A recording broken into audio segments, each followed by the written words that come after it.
Assalamualaikum warahmatullahi wabarakatuh. Salam sejahtera untuk kita semua. Bertemu kembali bersama saya NDH21 Heni Mariati. Saya salah satu peserta dari PKA Angkatan 3 tahun 2025 pada BPSDM Provinsi Kalimantan Selatan. Pada kesempatan ini saya hendak menyampaikan satu tugas individual di mana kami diminta untuk memperoleh beberapa poin-poin penting atau pelajaran penting yang dari pembahasan diskusi kelompok kami. Pada kesempatan yang lalu, kelompok kami mendapatkan tugas untuk menganalisis suatu permasalahan kinerja suatu organisasi, di mana organisasi yang kami ambil yaitu bidang pengembangan dan pembudayaan Kembaran Meja pada Dinas Perpustakaan dan Kearsipan Kota Banjarmasin, melihat dua indikator yaitu ILPM, IPLM, dan juga tingkat gembaran baca, di mana dua indikator ini memberikan peran penting supaya melihat bagaimana bidang pengembangan dan pembudayaan kegemaran membaca melakukan identifikasi permasalahan sampai dengan mencari strategi bagaimana upaya yang dilakukan untuk meningkatkan kinerjanya.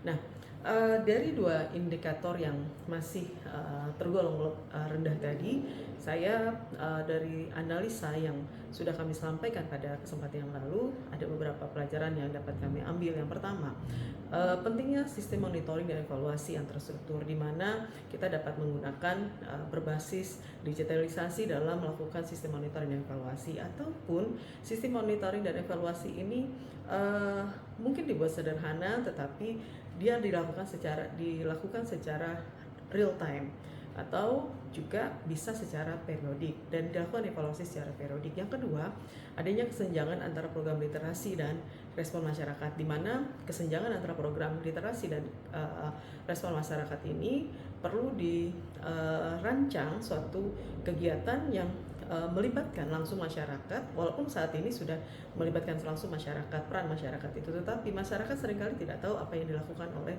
pihak Dinas Perpustakaan dan Kearsipan Kota Banjarmasin. Yang ketiga, bagaimana meningkatkan kuantitas dari sumber daya manusianya. Ini adalah kita harus melihat struktur mungkin kebutuhan organisasi ini perlu kita sandingkan dan membangun hubungan kelembagaan dengan pihak lain. Apabila kebutuhan ini kita tahu kebutuhan sumber daya manusia kita akan ajukan bagaimana melakukan penambahan kebutuhan, ataupun kita punya peta analisis jabatan yang tepat di dalam organisasi kita. Dan selain itu ini juga berperan yaitu infrastruktur dari sarana prasarana yang ada ini harus terbangun dengan baik, dengan menyediakan ramah terhadap masyarakat. Ramah dalam masyarakat ini baik itu yang pembacanya ataupun orang-orang yang terlibat langsung di dalam suatu organisasi di Dinas Perpustakaan dan Kearsipan Kota Banjarmasin. Yang keempat adalah dilakukan promosi program yang efektif. Ini perlu secara masif dan diperluas, ditingkatkan. Yang kelima adalah peran strategis kolaborasi kemitraan lintas sektor.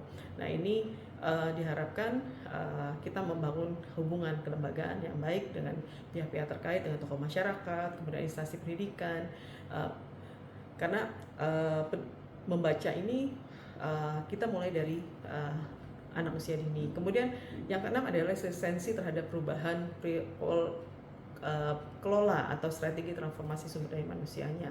Yang ketujuh, literasi digital sebagai arah pengembangan masa depan. Yang kedelapan, anggaran yang tersedia untuk membantu meningkatkan kinerja di bidang pengembangan dan pembudayaan kegemaran membaca. Demikian beberapa pelajaran penting yang dapat kami ambil dari tulisan ataupun pembahasan kami bersama diskusi kelompok 3, dan kami yakin bahwa apa yang kami raih ini ataupun kami bahas bersama ini akan memberi nilai tambah bagi kami di dalam kami melaksanakan tugas dan tanggung jawab kami dalam pekerjaan kedinasan di dalam jabatan struktural kami. Demikian yang dapat kami sampaikan. Wabillahi taufiq wal hidayah. Wassalamualaikum warahmatullahi wabarakatuh.